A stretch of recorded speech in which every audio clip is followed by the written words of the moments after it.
Hello everyone, nice to meet you again. Today we are going to speak about education paradigm, how to choose the best foreign language teaching methodology. And I'm Dina Yurovna, so let's start. The aim of the lecture is giving general notion to the term foreign language education paradigm, getting students acquainted with the methodological system of FLE of the methods of foreign language teaching, enabling them to understand the use of these systems for the future teachers. If you know a number of methodologies and how to use them in the classroom, how do you choose the best?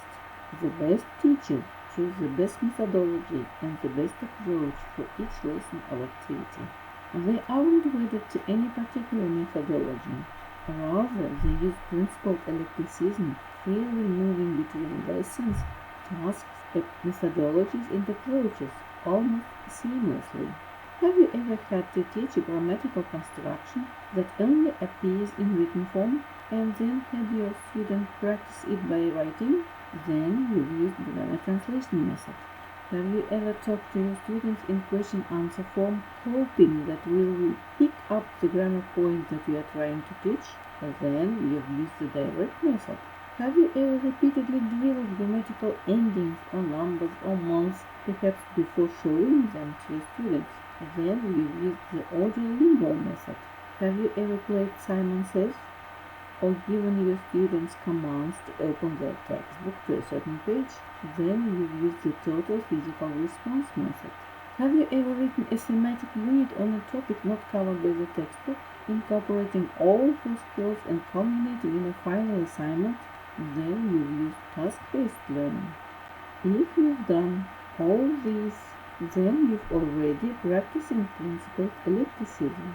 The point is, the best teacher makes use of all possible methodologies and approaches at the appropriate time for the appropriate activities and for those students whose learning styles require that approach. The ultimate goal is to choose the methods that best fit your students, not to force your students to adhere to any particular or limiting methodology. Remember, first and foremost, it's always about our students. Teaching a foreign language can be challenging but a rewarding job that opens up entirely new paths of communication to students. It's beneficial for teachers to have knowledge of the many different language learning techniques so they can be flexible in their instruction methods, adapting them when needed. Keep on reading for all the details you need to know about the most popular foreign language teaching methods. Some of the ones covered are the communicative approach, total physical response, the direct method, task-based language learning, Suggestopedia, grammar translation, and audiolingual approach, and more. In the direct method, all teaching occur in the target language, encouraging the learner to think in that language. The learner doesn't practice translation or use their native language in the classroom. Practitioners of this method believe that learners should experience a second language without any interference from their native. Instructors do not stress rigid grammar rules but teach it indirectly through induction. This means that learners figure out grammar rules on their own by practicing the language. The goal for students is to develop connection between experience and language. They do this by concentrating on good pronunciation and the development of oral skills. This method improves understanding, fluency, reading, and listening skill in our students. Standard techniques are question and answer, conversation, reading aloud, writing, and student self-correction for this language learning method. Grammar translation method. With this method, the student learns primarily by translating to and from the target language. Instructors encourage the learner to memorize grammar rules and vocabulary lists. There is little or no focus on speaking and listening. Teachers conduct classes in students' native language. With this, English as a second language teaching methods, two primary goals are to progress the learner's reading ability, to understand literature in the second language, and to promote the learner's overall intellectual development. Grammar drills are a common approach. Another popular activity are translation exercises that emphasize the theory behind audiolingualism is that language learning requires learning habits. Repetition is the mother of all learning. This methodology emphasized real work in order to make answers to questions instinctive and automatic. New forms are first heard by students, with written forms coming only after extensive drilling. The language used for this drill is based on what is required for practicing the specific form. It might or might not be natural.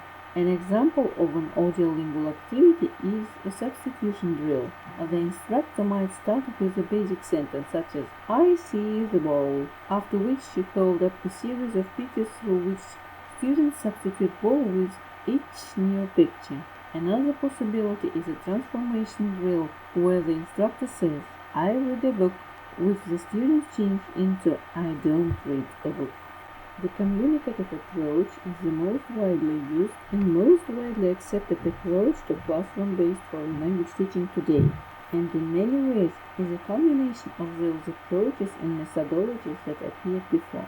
It emphasizes the learner's ability to communicate various functions such as asking and answering questions, making requests, describing, narrating, and comparing. Task assignment and problem solving, these are two key components of critical thinking, are the means through which the communicative approach operates.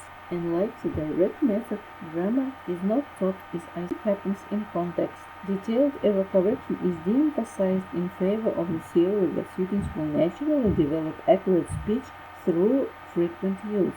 Students develop fluency through communicating in the language rather than by analyzing it. A communicative classroom includes activities through which students are able to work out a problem or situation through narration or negotiation, and thus establish communicative competence.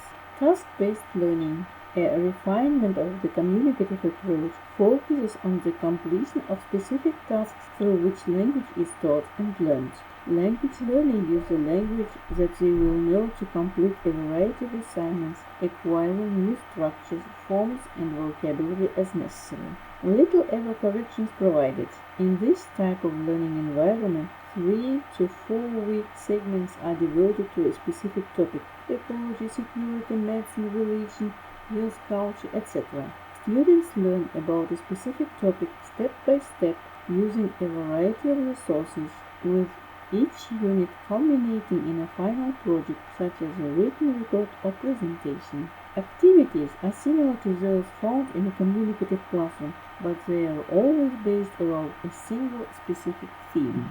Natural approach. This approach aims to mimic natural language learning with a focus on communication and instruction through exposure. It de-emphasizes formal grammar training. Instead, instructors concentrate on creating a stress-free environment and avoid forced language production from students. Teachers also don't explicitly correct students' mistakes. The goal is to reduce student anxiety and encourage them to engage with the second language spontaneously. Classroom procedure commonly used in the natural approach are problem-solving activities, learning games, effective humanistic tasks that involve the students' own ideas, and content practices that synthesize various subject matter, like culture.